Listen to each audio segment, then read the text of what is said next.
बिस्मिल्लाहिर्रहमानिर्रहीम, अस्सलाम वालेकुम, गुड मॉर्निंग। 24/9 में खुशामदीद। मैं हूँ आपके साथ सीमल हाशमी। अस्सलाम वालेकुम और मैं हूँ अबूज़र मुअज़्ज़म। आप सब गुड मॉर्निंग। सिमल आपको गुड मॉर्निंग और उम्मीद करते हैं कि ये हफ्ता खैरियत से सबका गुजरेगा। लेकिन इसके साथ साथ गुज़िश्ता रात एक अफसोसनाक खबर आई। पाकिस्तान के साबिक़ वज़ीर आज़म मीर ज़फ़रुल्लाह जमाली साहब इंतकाल कर गए हैं 76 बरस की उम्र में। गुज़िश्ता चंद दिन से वो बीमार थे और कल वो खालिक हकीकी से जा मिले। बिल्कुल, और उनके सियासी करियर पर अगर नज़र डालें तो 1970 से उन्होंने उसका आगाज़ किया था और बड़े ही मोतदल, बहुत ही सीनियर सियासतदान तो वो थे ही, लेकिन इवन ऑपोजिशन के निगाह भी उन्हें कदर से देखती थी और साथ ही साथ इज़्ज़त भी की जाती थी उनकी। 2002 से 2004 तक वो वज़ीर आज़म भी रहे। इंतहाई नफीस इंसान।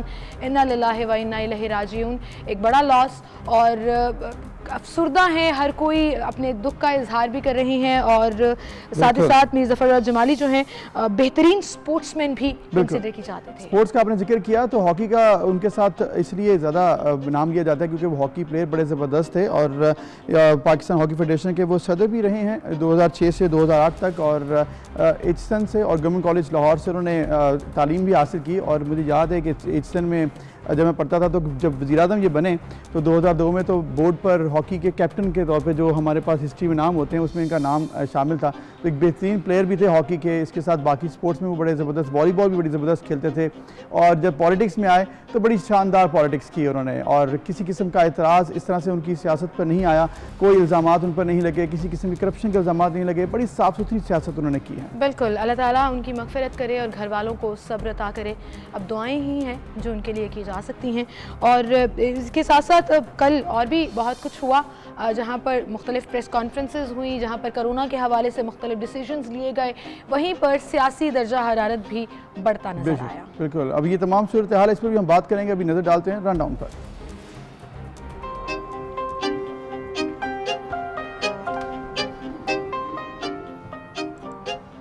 साबिक़ वज़ीर आज़म और सीनियर तरीन सियासतदान मीर ज़फ़रुल्लाह जमाली इंतकाल कर गए। उन्हें आबाई गाँव में सुपुर्द खाक किया जाएगा। सदर वज़ीर आज़म, आर्मी चीफ समेत सियासी रहनुमाओं का ज़फ़रुल्लाह जमाली के इंतकाल पर इज़हार अफसोस। जलसा 13 दिसंबर को मीनार पाकिस्तान पर होगा। तसादम हुआ तो जिम्मेदार हुकूमत होगी। PDM हुकूमत को पैगाम। जलसा कठपुतली हुकूमत के खिलाफ रेफरेंडम होगा। रुकावटों का भरपूर जवाब देंगे। राना सनाउल्लाह, अब्दुल गफूर हैदरी और चौधरी मंसूर की मीडिया से गुफ्तगू। बिलावल भुट्टो लाहौर के जलसे में शिरकत करेंगे।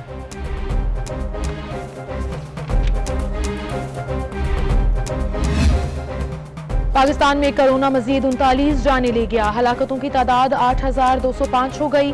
24 घंटों में मजीद 199 केस रिपोर्ट हुए। तादाद 4,06,810 हो गई। अस्पताल में 332 मरीज वेंटिलेटर्स पर। वज़ीर-ए-आज़म इमरान खान का गिलगित बल्तिस्तान के लिए एहसास प्रोग्राम लाने का ऐलान। सयाहत बढ़ाने के लिए आवाम को सस्ते और आसान कर्ज़े फराहम करेंगे। गिलगित बल्तिस्तान में वज़ीर-ए-आज़म इमरान खान की मौजूदगी में गवर्नर समेत पहली काबीना ने हल्फ उठाया। पंजाब हुकूमत ने लाहौर समेत सूबे भर में पुरानी और खटारा पब्लिक ट्रांसपोर्ट बंद करने का फैसला कर लिया। पंजाब रोड सेफ्टी कवानीन के मुताबिक 1 लाख किलोमीटर चली हुई गाड़ियां बंद होंगी।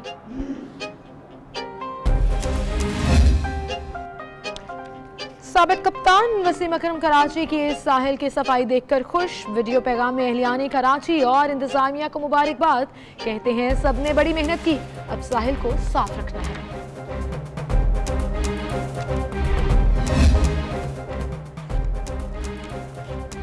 तंदुरुस्ती हजार नेमत है।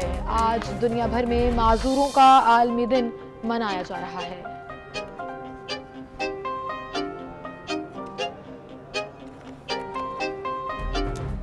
ये थी हमारी टॉप स्टोरी। इसी के साथ हम आगे बढ़ेंगे और थोड़ी सियासी गर्मा गर्मी पर नजर डाल लेते हैं। जैसे जैसे दिन करीब आ रहा है, और दिन से मेरी मुराद 13 दिसंबर है। 13 दिसंबर लाहौर में PDM ने अपना पावर शो करना है, एक बड़ा जलसा करना है, जिसके लिए मुस्लिम लीग नवाज हो, पीपल्स पार्टी हो या PDM की डिफरेंट जमातें हो, मुसलसल ये कह रही हैं कि हम जलसा करेंगे और कोई हमें रोक नहीं सकता है। बिल्कुल, अब वफाकी हुकूमत ने भी फैसला किया कि रोकेंगे नहीं लेकिन कानूनी इजाज़त भी नहीं देंगे। यानी कि यहाँ पर कन्फ्यूजन इस तरह से है कि जलसा रोका नहीं जाएगा, यानी कि कोई कंटेनर्स नहीं लगाए जाएंगे, पुलिस नहीं तैनात की जाएगी इस तरह से कि रोका जाए, पीछे लोगों को धकेला जाए, रास्ते बंद किए जाएँ, लेकिन इजाज़त कानूनी भी नहीं होगी। तो PDM के रहनुमा राना सनाउल्लाह ने भी कल प्रेस कॉन्फ्रेंस की, अब्दुल गफूर हैदरी भी वहाँ पर मौजूद थे और इनके अलावा पीपल्स पार्टी के रहनुमा चौधरी मंजूर भी थे। PDM का 13 दिसंबर को होने वाला जलसा उन्होंने कहा है कि मीनार पाकिस्तान ग्राउंड में ही होगा और हर तरह की हिकमत अमली का तायन भी हमने कर लिया है। बिल्कुल, पाकिस्तान का मुस्तकबिल जमहूरियत और आइन से वाबस्ता है। एहतजाज हमारा हक है और हम कोई गैर आइनी रास्ता इख्तियार नहीं कर रहे।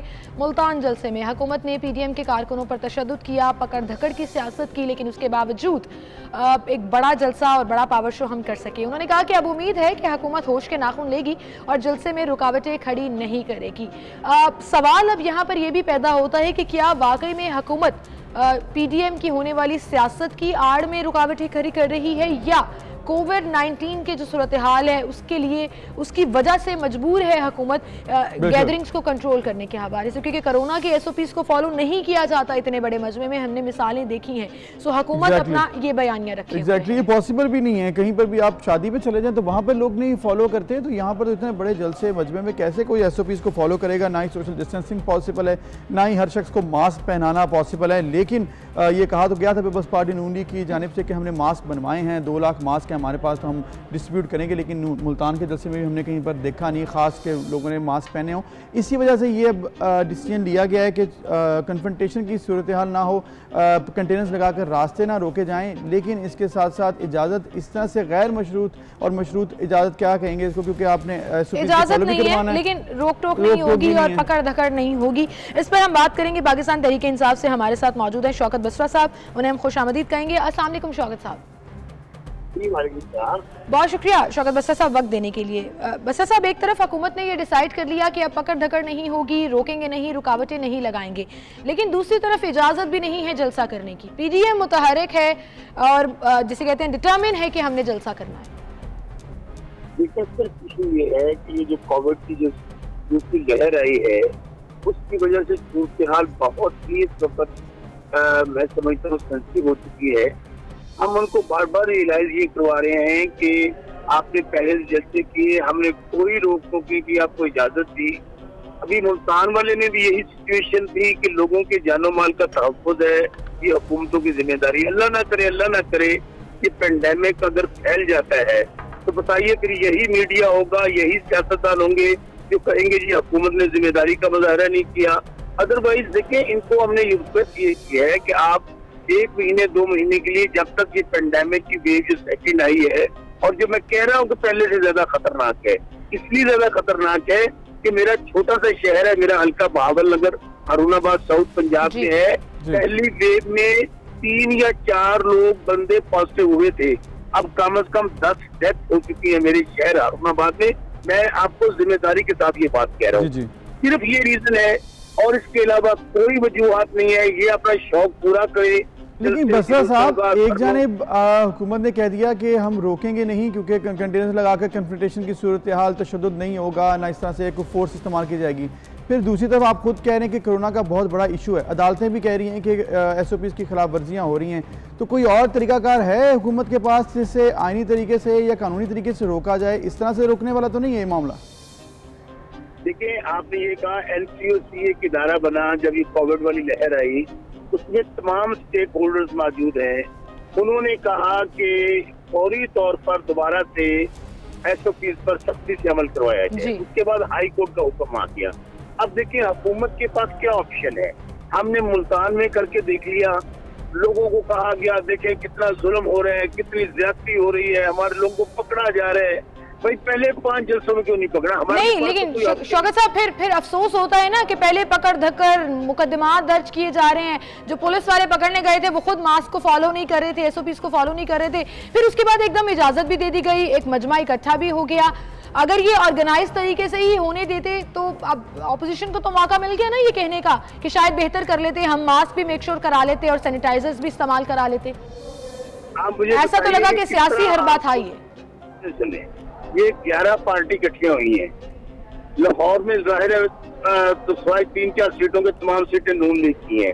आप किस तरह 1 लाख या 50,000 लोग इकट्ठे हो जाए, आप किस तरह मास्क पहनवा लेंगे, किस तरह सैनिटाइजर इस्तेमाल करवा लेंगे? किस तरह सोशल डिस्टेंसिंग हो सकेगी।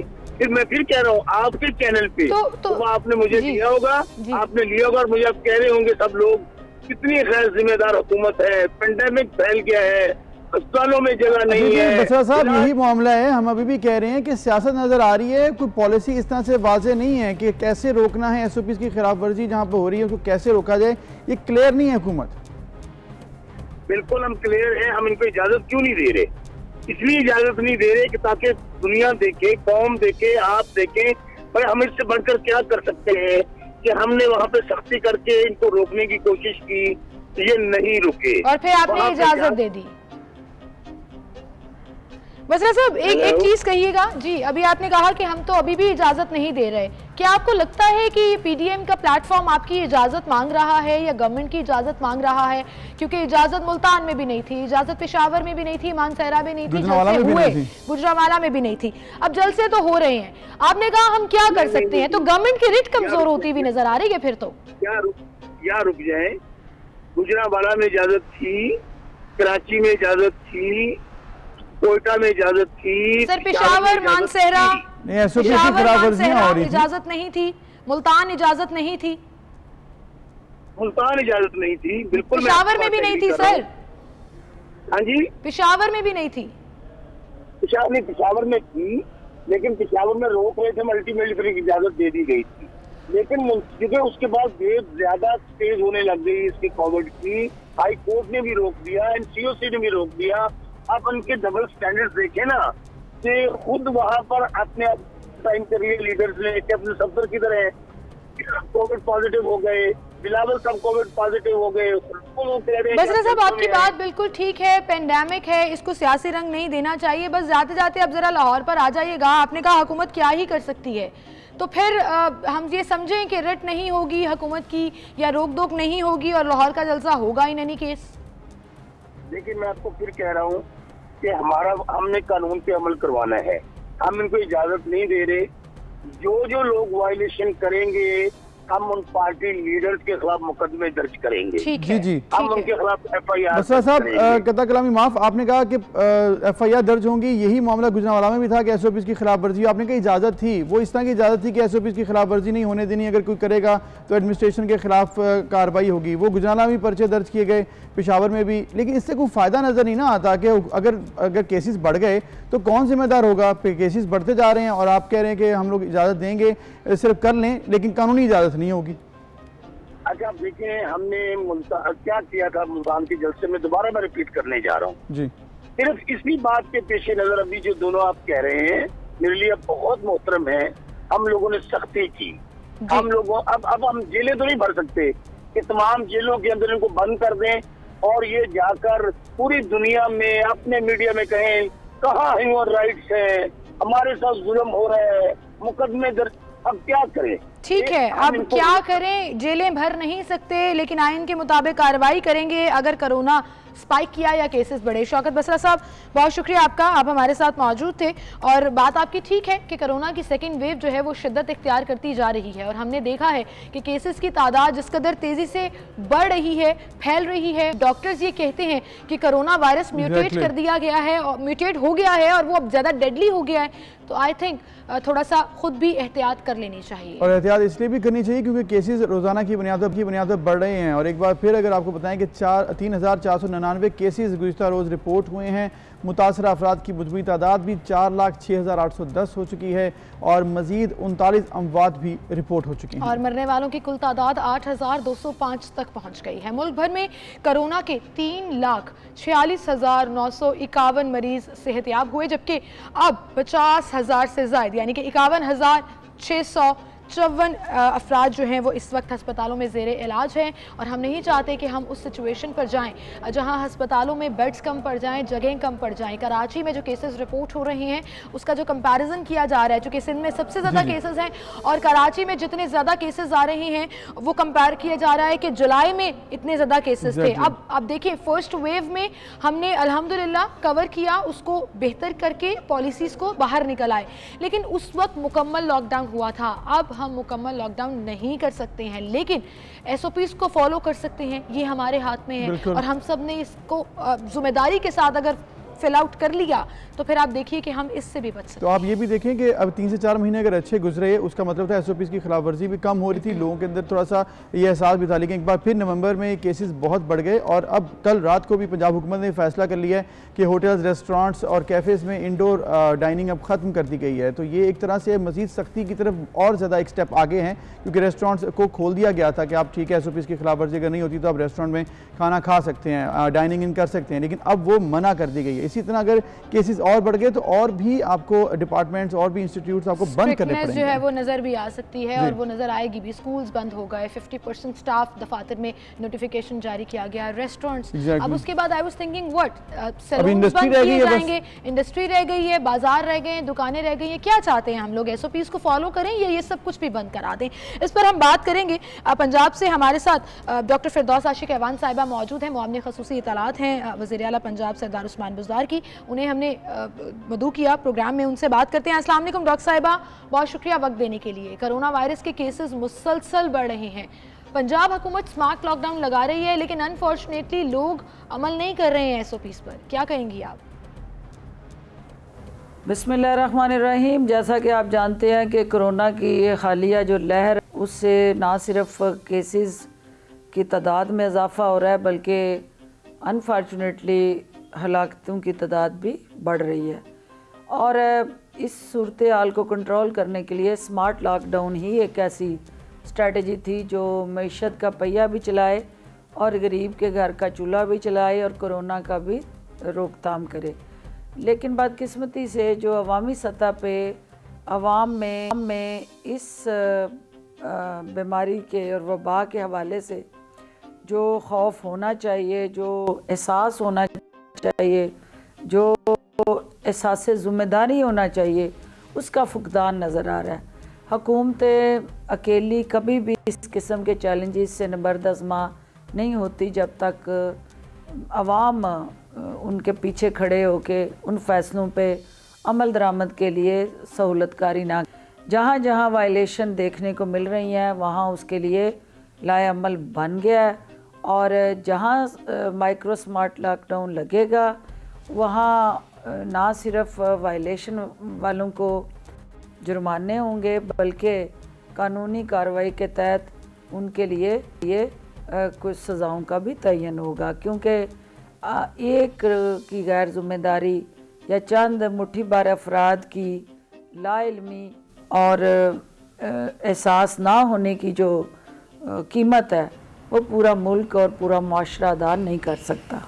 बिल्कुल ठीक है डॉक्टर साहब, आपने बात बिल्कुल ठीक की कि एक शख्स गलती की वजह से माशरा जो है वो उसको भुगतता है, तो इसीलिए ज़्यादा सख्ती भी की ज़रूरत है। इसके साथ साथ अस्पतालों की अगर हम बात करें तो अस्पतालों में हमने लास्ट टाइम भी देखा था कि प्रेशर बहुत बढ़ गया था, फिर दरमियान में प्रेशर कम हुआ, अब एक दफ़ा फिर केसेस बढ़ रहे हैं, तो इसके लिए क्या तैयारी है अस्पतालों में? कि सबसे पहली बात तो यह है कि हमारा नेशनल फोरम जो NCOC का है, जिसको वज़ीर आज़म इमरान खान साहब हेड करते हैं और तमाम सूबाई लीडरशिप उसमें बैठती है और फिर सिविल मिलिट्री लीडरशिप मिल बैठ के एक लाया अमल तय करते हैं और उसके मुताबिक हिकमत अमली जो तरतीब देते हैं सूबे उसको फॉलो करते हैं। एक नेशनल रोड मैप और नेशनल स्ट्रेटजी जो है वो तो NCOC की तरफ से दी गई है और वो गाइडलाइंस ही हमारे लिए मशले रहा है और उसी को सामने रखते हुए हम कोरोना के ख़िलाफ़ वो तमाम इक़दाम उठा रहे हैं जो वक्त की ज़रूरत है।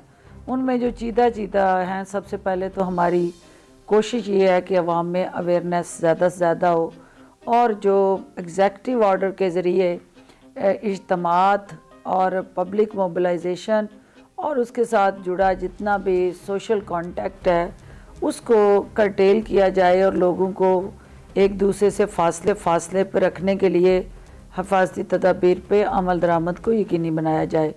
दूसरा ये है कि जो टेस्ट्स हैं, जो कोरोना के शिकार हमारे मरीज़ हैं, उनको टेस्ट किया जाए और लोगों को पॉजिटिव और नेगेटिव की जो शरह रेशो है उसको भी मलहूज़े खातर रखा जाए।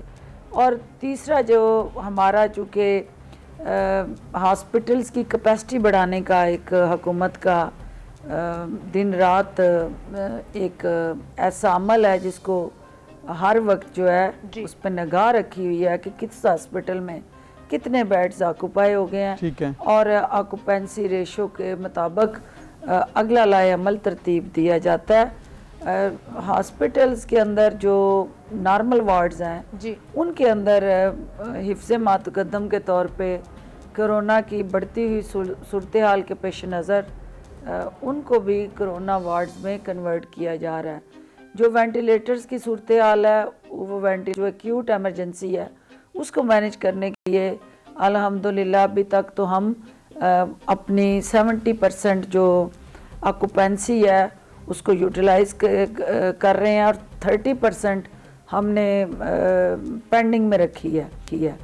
इसके साथ जो टेस्ट सिचुएशन है उसको बेहतर बनाने के लिए वज़ीर आला पंजाब ने हाल ही में 2 कोरोना टेस्टिंग लेबॉर्ट्रीज़ जो हैं उनका साउथ पंजाब में आगाज़ करने के लिए बाज़ाब्ता मंजूरी दे दी है, और वहाँ भी अब स्पीडी टेस्ट होंगे जिससे लोगों के अंदर इस वायरस के हवाले से हम बर वक्त उसकी इन्वेस्टिगेशन करके उसकी तशख़ीस करके हम बर वक्त इलाज के लिए लोगों की सहूलतकारी करें। बिल्कुल सही, बर वक्त इलाज के लिए लोगों की सहूलतकारी कर सकते हैं। लेकिन दूसरी जानिब जहां आपने तमाम हस्पतालों की सूरत हाल बताई, कोरोना वायरस की सूरत हाल बताई, डॉक्टर साहिबा लाहौर में जलसा होने जा रहा है 13 दिसंबर को, जैसा कि आप जानती हैं, और अब हुकूमत ने यह भी डिसाइड किया है कि किसी को रोकेंगे नहीं, जलसा करना है तो कर ले, हुकूमत को कोई परवाह नहीं। ये वफाकी वज़ीर शिबली फराज साहब ने भी कहा। क्या आप समझती हैं कि इस तरह की डिसीजंस लेकर या गवर्नमेंट अगर अपनी रिट नहीं दिखाएगी तो लोगों की सेहत के साथ गवर्नमेंट समझौता करने जा रही है, क्योंकि जवाबदेही तो ऑपोजिशन नहीं होगी?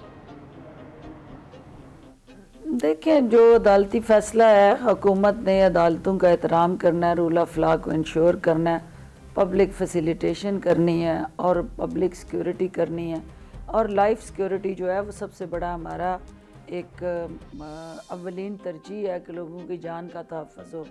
सियासत होती रहेगी, सियासत के अंदर उतार चढ़ाव आते जाते रहते हैं, लेकिन इंसानी जान जब चली जाती है तो उसका दोबारा आना मुश्किल है, नामुमकिन है। ऐसी सूरत हाल में हमें होश के नाखून लेने हैं, अपोजिशन को ज़िम्मेदाराना रवैया अख्तियार करना है, और आवाम को ये जज बनना है कि वो कौन लोग हैं जो इस वक्त आवाम की जान के प्यासे हैं, आवाम को कोरोना की उस भट्टी में धकेल के अपनी ख्वाहिशात का ईंधन बनाना चाहते हैं, और वो हुकूमत जो है उनके साथ जो रवैया अख्तियार कर रही है, हम ये समझते हैं कि अपोजिशन उस गैर ज़िम्मेदाराना रवैये की बजाय एक संजीदा रवैया अख्तियार करे और हुकूमती रवैये को तक़वियत दे, और मिल के हम इस वक्त इस मुश्किल का मुकाबला करें, क्योंकि ये एक ग्लोबल चैलेंज है, और इस पैंडेमिक का मुकाबला हम नेशनल स्पिरिट से, यूनिटी से और आपस में यकजान होकर ही कर सकते हैं। बिल्कुल सही कहा डॉक्टर साहिबा आपने, और आपकी ये जो बात कि किस तरीके से हमने इस पेंडेमिक को काबू पाना है वो नेशनल रिस्पॉन्सिबिलिटी से ही हो सकता है, और इसमें ऑपोजिशन को भी जिम्मेदारी का मुजाहरा करना होगा। बिल्कुल, और हम उम्मीद करते हैं कि जल्द से जल्द इस पर कोई फैसला होगा, कुछ सख्त फैसले किए जाएंगे, क्योंकि अगर इस तरह से ना किए गए तो फिर मामला बिगड़ सकता है। जब तक वैक्सीन नहीं आती है तो हमें SOPs की खिलाफ वर्जी नहीं होने देनी है। दुआ तो कर रहे हैं कि जल्द से जल्द वैक्सीन आ जाए। कल एक बड़ा ऐलान भी हुआ, चाइना ने आलमी सतह पर बड़ा ऐलान कर दिया, और उन्होंने कहा कि वैक्सीन हम तमाम ममालिक को देंगे, और फिर चीन ने लाखों वैक्सीन एयरपोर्ट पर पहुंचा भी दी जो अब तरसील के लिए तैयार हैं, और ऑर्डर आने पर कोरोना वैक्सीन फौरी फराहम करेंगे, क्योंकि अमेरिका ने तो ये कह दिया था पहले ही कि पहले हम अपनी ज़रूरत देखेंगे और उसके बाद देखेंगे कि बाकी कंट्रीज में जाएंगी या नहीं। लेकिन चाइना ने ये बड़ा ऐलान किया और बड़ेपन का मुजाहरा भी किया, और ख्याल रहे कि पाकिस्तान में इसका ट्रायल ऑलरेडी चल रहा है, और पाकिस्तान को इंशाल्लाह ताला ये भी मिल जाएगी वैक्सीन, और इसके साथ साथ दुनिया भर में जहाँ पर भी वैक्सीन पर काम किया जा रहा है, तो UK पहला मुल्क है जिसने इसकी बाकायदा तौर पर इजाज़त दे दी है, और अब आम शहरियों को भी भी वैक्सीन जल्द से जल्द मिल जाएगी। इसकी मंजूरी उनकी जो हुकूमत है, बरतानी हुकूमत, उन्होंने ऑफिशियली अब दे दी है। बिल्कुल, एंड बरतानवी हुकूमत इज़ द फर्स्ट गवर्नमेंट जिसने अमेरिकन वैक्सीन फाइजर को ना सिर्फ अप्रूव कर दिया बल्कि ये भी कहा कि हम अगले हफ्ते से इस लेबल बनाएंगे। फाइजर और बायोटेक की तैयार करदा ये वैक्सीन, इसकी पहली फरामी 7 से 9 दिसंबर के दरमियान होगी और बरतानिया के लोग जो हैं वो अब इस वैक्सीन से फ़ायदा उठा सकेंगे। तो ये अवेलेबल होगी and I think this is the difference developed countries में और डेवलपिंग कंट्रीज़ में कि जहाँ पर न सिर्फ अवेलेबल होती है बल्कि उनके शहरियों तक आराम से। और हम भी उम्मीद कर रहे हैं कि हमें भी ये जल्द से जल्द मिल जाएगी, चाइनीज़ वैक्सीन हो या किसी और मुल्क की वैक्सीन। लेकिन जब तक, एक बार फिर आपको कहें कि जब तक ये नहीं मिलती है, आपने SOPs की खिलाफ वर्जी नहीं होने देनी, ना अपनी फैमिली में ना ही अपने इर्द गिर्द। बिल्कुल, इसी के साथ एक ब्रेक लेते हैं, फिर हाजिर होंगे।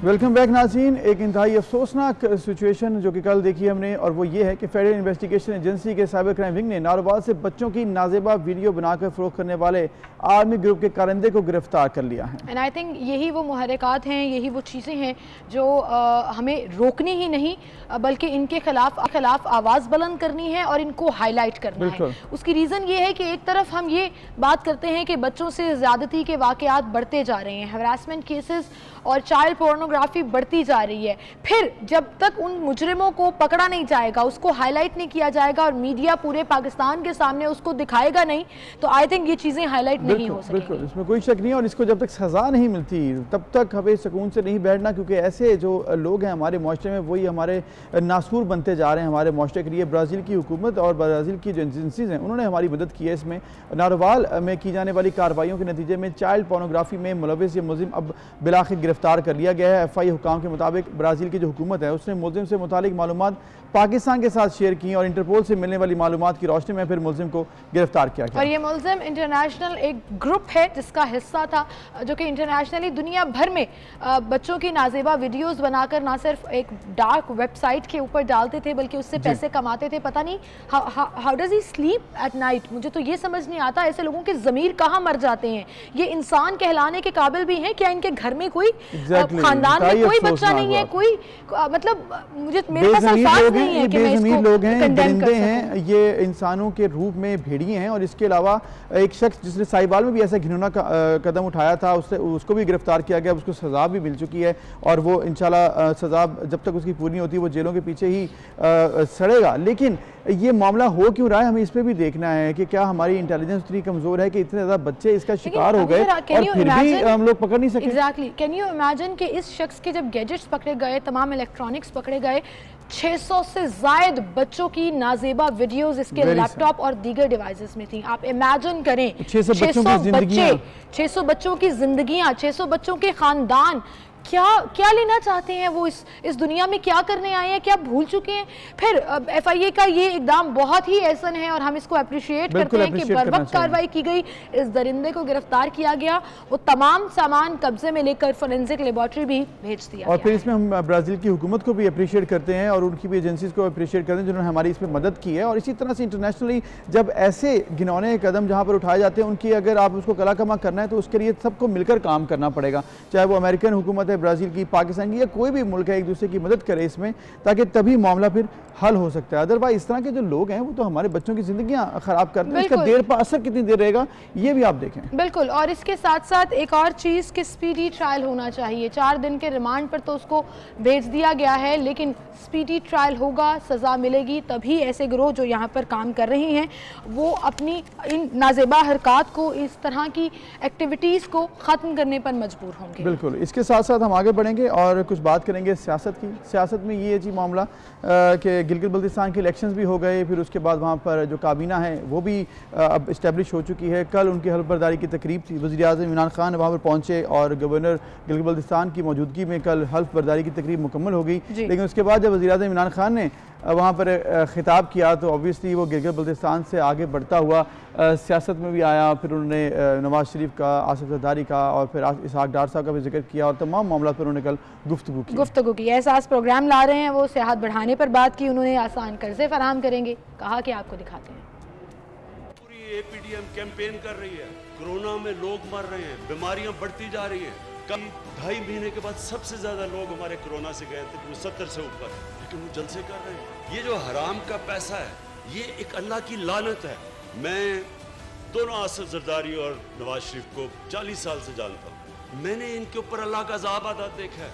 ये हमारे लिए इबरतनाक है। कभी जेल में जा रहे हैं, कभी बाहर आ रहे हैं, कभी झूठ बोल के लंदन जा रहे हैं, कभी सऊदी अरेबिया जा रहे हैं, सब चोरी का पैसा बचाने के लिए। कल एक हार्ट टॉक का इंटरव्यू हुआ था जिधर इसहाक डार, उस प्रोग्राम में उसकी शक्ल देखें तो आपको पता चलेगा कि स्ट्रेस क्या होता है। अगर वो नहीं भी उसको हार्ट, उसने कह रहा था कि मेरा कोई हार्ट का मसला, अगर वो नहीं भी है तो उससे हो जाना था। झूठ पे झूठ बोले जा रहा है, सारी दुनिया देख रही। खान साहब की एक बात पे मुझे बहुत हंसी आई, हंसना नहीं चाहिए था, लेकिन जिस तरह से वो बात कर रहे थे, ख़ासतौर पर इसहाक डार साहब का उन्होंने जिक्र किया और इंटरव्यू का, उन्होंने कहा वो झूठ पे झूठ बोल रहे थे और कह रहे थे कि मुझे हार्ट का प्रॉब्लम है, कमर का प्रॉब्लम है, उसको नहीं भी था तो उसको हो जाना था, इतना स्ट्रेस था उसको। तो हर तरह से उन्होंने कल जो है ना अपने खिताब में हर एंगल बड़े लाइटर अंदाज में ऐसी बात कर देते हैं, बड़ी सीरियस बात थी हालांकि ये, लेकिन उन्होंने खैर इसको लाइटर अंदाज में कर दी। इसके साथ साथ जो एक बड़ी इंपॉर्टेंट चीज़ है, गिलगित बल्तिस्तान में उन्होंने कहा है कि प्रोविंशियल सूबा जो है वो बन जाएगा, मतलब प्रोविंशियल इसको ऑटोनॉमी मिल जाएगी और जल्द अबूरी सूबे के हवाले से हम इस पर फैसला भी करने जा रहे हैं। काबीना यानी कि वो जो वादा किया था वो पूरा होने जा रहा है। उन्होंने कल कह दिया, उन्होंने कहा जी इसके ऊपर हम जल्द से जल्द काम भी करेंगे। फिर अस्पताल 250 बेड्स का अस्पताल ज़ेरे तामीर है, हाइड्रो इलेक्ट्रिक स्टेशन ये भी बन रहे हैं, बल्कि 4 मनसूबे पाइपलाइन में भी हैं जिससे आवाम को थोड़ी सहूलत मिलेगी। तो ये अगर ये हो जाता है इम्प्लीमेंट इस पर एक्चुअली, तो वाकई बड़ी अच्छी बात है कि गिलगित बल्तिस्तान के अवाम हमारे अपने अवाम हैं और उनको अगर सहूलत मिलती है, उनके प्रॉब्लम्स दूर होते हैं, तो ये सब के लिए खुशाइन। अच्छा खान साहब की एक चीज़ जो वज़ीर-ए-आज़म पाकिस्तान बनने के बाद से अब तक वो कंसिस्टेंट नज़र आ रहे हैं, वो है सियाहत के फ़रोग के हवाले से इक़दाम। अब अगर गिलगित बल्तिस्तान में सियाहत के फ़रोग के लिए काम किया जाता है और फेडरल हुकूमत पाकिस्तान की उसमें बहुत ज़्यादा उसको प्रायोरिटी पर सेट रख के करती है, तो मैं ये समझती हूँ कि गिलगित बल्तिस्तान जिस कदर खूबसूरत है, वो एक जन्नत है, तो आप उससे बहुत ज़्यादा कैश आउट करा सकते हैं, ना सिर्फ अपनी इकोनॉमी को बूस्ट दे सकते हैं बल्कि पाकिस्तान के पॉजिटिव इमेज के लिए एक बड़ा इंपॉर्टेंट रोल प्ले कर सकता है। तो आई थिंक कि अगर गवर्नमेंट इसके ऊपर काम करे तो वाकई में it's gonna be a huge step by the government internationally Pakistan का इमेज बेहतर करने। बिल्कुल, और इसके साथ साथ टूरिज्म में जिस तरह से काम किया जा रहा है और बाकी पाकिस्तान का नाम बेहतर भी हुआ। आपने देखा कि कोविड से पहले जो सिचुएशन थी, पाकिस्तान ब्लॉग्स में और वेबसाइट्स में टॉप 10 पे आना शुरू हो गया, और वो कोई आम ब्लॉग्स और वेबसाइट्स नहीं थे। मतलब यूके के एक टॉप जरीदे ने ये कह दिया कि पाकिस्तान 2020 में टूरिज्म के पॉइंट से बिल्कुल स्टार्ट में ये कहा था, उसके बाद कोविड आ गया और फिर सिचुएशन थोड़ी हार्ड पे चली गई कि पाकिस्तान नंबर 1 पर था। इंशाल्लाह will go back to normal, ये हमारी उम्मीद है, लेकिन वो पॉसिबल तभी है जब हम कोविड से बचते हैं, अपने आप को बचाते हैं और SOPs को फॉलो। बिल्कुल, और इसके साथ साथ अब हम बात करेंगे स्टील मिल्स के हवाले से, जो कि अब के इश्यू काफ़ी बढ़ता जा रहा है, लेकिन उससे पहले हमने ये तमाम जो सिचुएशन है वो भी डिस्कस करने की किस तरह से स्टील मिल किया गया, किस तरह से इसके सारे मामलात पर इस पर गुफ्तगू हुई और फिर जो बड़े बड़े फैसले जा रहे हैं स्टील मिल्स के हवाले से, उसके क्या रिपरकशंस होंगे, एक ब्रेक के बाद। बिल्कुल।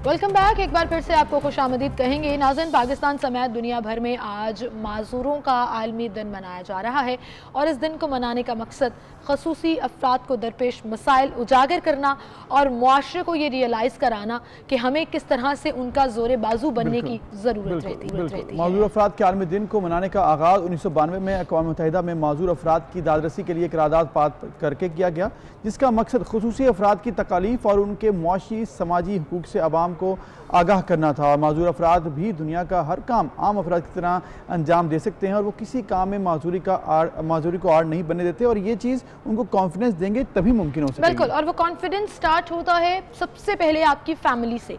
फैमिली अगर आपके साथ सपोर्टिव है तो फिर सिस्टम को सपोर्टिव होना पड़ता है, फिर मुआशरे को अपना रोल प्ले करना पड़ता है।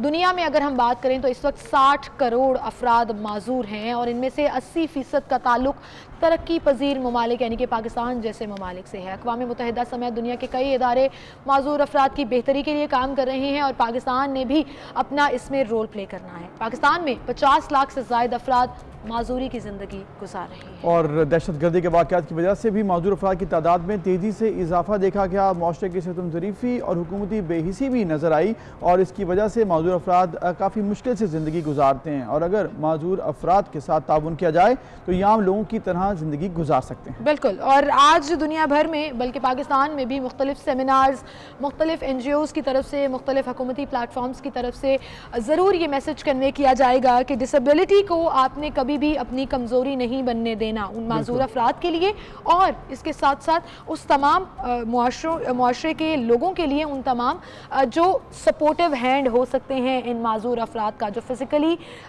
डिफरेंटली एबल्ड हैं, जिनके जिस्म का कोई एक अज़ा या तो कुदरती तौर पर प्रॉपर उस तरह से अवेलेबल नहीं है या किसी हादसे का शिकार होने के बाद ये सब कुछ हुआ। लेकिन क्या हम वो सिस्टम, वो प्लेटफॉर्म अपने बच्चों को, अपने माजूर लोगों को प्रोवाइड कर सकेंगे?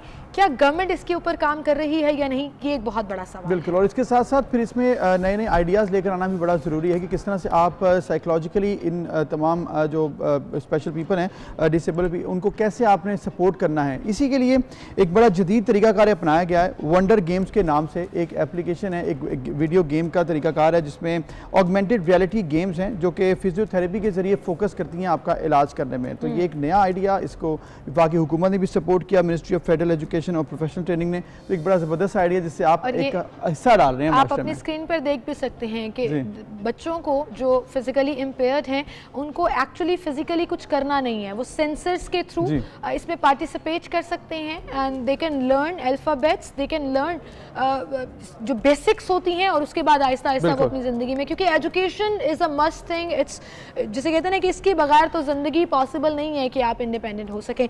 सो जो इदारा इसको सेटअप कर रहा है, टेक सेटअप के साथ गवर्नमेंट कोलैबोरेशन कर रहा है और फिर गवर्नमेंट कोलैबोरेशन का मतलब ये है कि ये प्लेटफॉर्म्स इजीली अवेलेबल होंगे पाकिस्तान के मुख्तलिफ शहरों में, जिसको गवर्नमेंट सपोर्ट करेगी और माजूर लोगों के लिए एक वर्ल्ड चेंजिंग एक्सपीरियंस होगा ये। इस पर हम बात करेंगे। CEO वंडर ट्री हमारे साथ मौजूद हैं, मोहम्मद वकास। अस्सलाम वालेकुम वकास। वालेकुम अस्सलाम। Waqas, thank you so much for joining in and you are doing an amazing thing. Innovation दुनिया भर में होती हैं and it always surprises me कि पाकिस्तान भी उस ट्रैक के ऊपर चल रहा है कि हम जो दुनिया फॉलो कर रही है हम भी उस ट्रैक पर आ जाते हैं और आप बड़ा ज़बरदस्त काम कर रहे हैं। What is this project जो आपका गवर्नमेंट कोलैबोरेशन हुआ? बिल्कुल, तो गवर्नमेंट के साथ चूंकि अभी स्कूल्स और हॉस्पिटल्स सारे बंद हैं तो गवर्नमेंट जो डिजिटल तालीम की तरफ जा रही है और उसके अंदर हम लोग भी इंक्लूडेड हैं, चूंकि हमारा जो सॉफ्टवेयर है वो डिजिटल है और ऑनलाइन ये जो है पेरेंट्स तक पहुंच सकता है। तो गवर्नमेंट के साथ हम लोगों ने कोलैबोरेट किया कि जब तक कोविड है पाकिस्तान के अंदर आप ई-तालीम पाक का कोड यूज करके ये game free of any charges, any cost download कर सकते हैं और आपका बच्चा इसको घर में बैठ के खेल सकता है और बेहतर हो सकता है। Very nice, very nice. ये बताइएगा वकास कि आपने कहा कि इजीली अवेलेबल है, लेकिन इसका तरीकाकार क्या है, कौन कौन अफराद से फ़ायदा उठा सकते हैं और कितना ये मुश्किल है, क्योंकि अगर ट्रेनिंग के बगैर आप करते हैं इसको तो फिर वो कैसे उसको फॉलो करेंगे, ज़रा डिटेल इसकी बताइएगा। जी, तो हमने इसको जितना आसान बना सकते हैं हम लोगों ने बनाया है। इसके लिए तरीकाकार बहुत सिंपल है। आप गवर्नमेंट की वेबसाइट ई-तालीम के ऊपर जाएं या आप वंडर ट्री की वेबसाइट विजिट करें wondertree.co और उधर जाके आप डाउनलोड करें ये गेम और एक कूपन है ई-तालीम पाक का, वो आप डालें और ये गेम जो है आप खेल सकते हैं फ्री ऑफ चार्जेस। गेम के अंदर जब आप डाउनलोड कर लेंगे तो हम लोगों ने बहुत सारे ट्यूटोरियल्स बनाए हुए हैं जिससे आपको पता चलता है कि आप कहाँ पे जाना है और आपको क्या चीज़ करनी है, ताकि पेरेंट्स को या फैसिलिटेटर्स को आसानी हो, ताकि वो आसान तरीके से बच्चों को ये गेम्स खिला सकें। और उसके अलावा हम लोग अवेलेबल हैं, ऑनलाइन अवेलेबल हैं, फ़ोन पे अवेलेबल हैं, किसी को भी कोई मालूमात हो हम लोग फ़ौरन उसको जवाब देते हैं। बिल्कुल ठीक। अच्छा, ये तो आपने बताया कि ये बड़ा ज़बरदस्त काम है जिसमें बच्चे खेल भी सकेंगे और सीख भी सकेंगे। जैसे हम देख रहे हैं कि जो फिज़िकली इम्पेयर्ड बच्चे हैं उनके लिए बड़ा मुश्किल होता है या तो फोकस करना या फिज़िकली मतलब इवन मैं छोटी सी मिसाल ले रही हूँ कि एक पेन को पकड़ के बाकायदा लिखना बड़ा डिफ़िकल्ट होता है, कुछ लोगों के बच्चों के लिए, तो उसके लिए आपने सेंसर्स का इस्तेमाल करते हुए गेम में they can learn how to do alphabets और ट्यूटोरियल्स वगैरह भी हमारे स्क्रीन पर चल रहे हैं। अब ये बताइए कि अवेयरनेस के लिए आप क्या कर रहे हैं, लोगों को कैसे बता रहे हैं कि ये प्लेटफॉर्म अवेलेबल है, फ्री ऑफ कॉस्ट अवेलेबल है, ताकि वो लोग जो इस तरह की एजुकेशन अफोर्ड बिल्कुल नहीं कर सकते, क्योंकि प्राइवेट इदारे तो ऑलरेडी करा भी रहे होंगे ना, लेकिन लोग अफोर्ड नहीं कर सकते, पैसे नहीं है लोगों के पास, फ्री ऑफ कॉस्ट घर बैठकर वो ये फैसिलिटी अवेल कर सकते हैं। What is the source of awareness for them? जी बिल्कुल। तो इसके ऊपर हम लोग जो पेरेंट्स हैं जिनका ग्रुप है उसके अंदर हम लोग बहुत ज़्यादा एक्टिव हैं। सोशल मीडिया के ऊपर हम लोग काफ़ी ज़्यादा एक्टिव है। अगेन जो ये ग्रुप्स होते हैं, सोशल ग्रुप्स होते हैं जहाँ पे पेरेंट्स एक दूसरे से बातचीत कर रहे होते हैं। फिर हम लोग जो फिजियोथेरेपिस्ट हैं और साइकोलॉजिस्ट हैं, इनकी कम्युनिटी के अंदर हम लोग बहुत एक्टिव हैं। हम लोग बहुत सारे सेमिनार्स करते हैं और अब अल्हम्दुलिल्लाह चूँकि हमारा गवर्नमेंट से मुआहदा हो चुका है, तो गवर्नमेंट ने भी कहा है कि हम आपको प्रमोट करने के अंदर मदद करेंगे, इस चीज़ को फैलाने में मदद करेंगे। तो इस तरीके से हम लोग ठीक है। वकास, आप ये भी बताइएगा साथ साथ कि आपने बताया कि ये बच्चों के लिए काफ़ी कारआमद है, फिजियोथेरेपी भी इसमें हमने पढ़े थे कि इसमें काफ़ी बताई जा रही है कि फोकस किया जा रहा है फिजियोथेरेपी पे, वो कैसे कर रहे हैं और फिर क्या ये बड़े भी इस्तेमाल कर सकते हैं? जी एक बहुत अच्छा सवाल है आपका। तो हम लोगों ने जो फिजियोथेरेपी की एक्सरसाइजेस होती हैं हम लोगों ने उनको लिया है, हम लोगों ने उनको स्टडी किया है और उसको हम लोगों ने गेम के अंदर तब्दील कर दिया है, जो कि आप किसी फिजियोथेरेपिस्ट के बगैर अपनी स्क्रीन को देखते हुए खेल सकते हैं। तो वही एक्सरसाइजेस जो कि आप एक फिजियोथेरेपिस्ट के पास करेंगे आप घर बैठे गेम खेलते हुए कर सकते हैं। तो हम लोगों ने इस तरह से इसको समझ लें ट्रांसलेट किया है इनटू अ गेम। बिल्कुल सही, very nice ji. Waqas, good luck for this project and we really appreciate it, क्योंकि इस तरह के प्रोजेक्ट्स हमें ना सिर्फ ज़रूरत है उनकी बल्कि हमें एडवांसमेंट की भी बहुत ज़रूरत है। So thank you so much for being with us and good luck with this project and I hope कि we have played our role as well, कि जो लोग घर में अपने इर्द गिर्द देखते हैं कुछ ऐसे बच्चे जिन्हें ज़रूरत है ना सिर्फ की बल्कि मेंटल डेवलपमेंट की भी, जिसमें वो एजुकेशन भी हासिल कर सकें, तो this is your application, you can download it और it is supported by government free of cost और लोगों का इसमें बड़ा ज़बरदस्त आइडिया है, इसमें कोई शक नहीं है। और इसके साथ साथ आगे बढ़ते हुए मूविंग ऑन, एक और चीज़ जिसमें हमने अक्सर देखा अपनी महफिल में, मजहबी महफिल में, कि लोग कुरान की तलावत करते हैं, नात ख़ानी करते हैं और किरात करते हैं। जो कारी हजरात होते हैं उनके अंदर बड़ा ये ज़बरदस्त अल्लाह की तरफ से एक अता होती है कि वो टैलेंट ऐसा है कि वो आप अगर उसको सीखना चाहें तो वो इतना आसान काम नहीं है। और बुज़ुर्ग ऐसा भी होता है कि आप बिल्कुल वो जैसे कहते हैं ना मेस्मराइज हो जाते हैं कुछ आवाज़ों से, कुछ तिलावत के अंदाज से। तो ऐसा ही एक निराला अंदाज है एक कारी साहब का, जो ना सिर्फ खुद किरात बड़े ज़बरदस्त तरीके से माशाल्लाह करते हैं बल्कि अपने स्टूडेंट्स को सिखाते हैं और बड़ा ही निराले अंदाज में जब वो किरात सिखाते हैं तो स्टूडेंट्स उसको एंजॉय करते हैं। और तरीकाकार भी शफकत वाला है। कारी हमादुल्लाह साजिद साहब कल लाहौर में मौजूद थे, तो उनसे हमने मुलाकात की, आपको दिखाते हैं।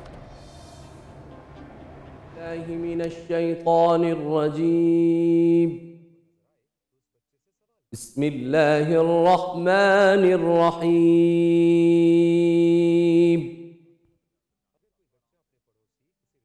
या अय्युहल्लज़ीना आमनुत्तक़ुल्लाहा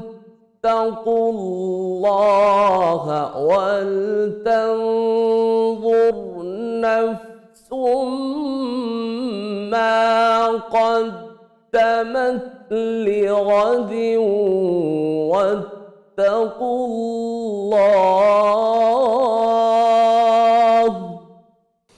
इत्तक़ुल्लाहा वलतंज़ुर नफ्सुम मा क़द्दमत लिग़दिन वत्तक़ुल्लाहा इन्नल्लाहा ख़बीरुम बिमा तअमलून।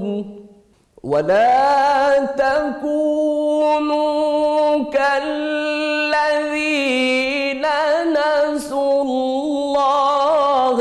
फअन्साहुम अन्फुसहुम उलाइका हुमुल फासिकून। सुभान अल्लाह।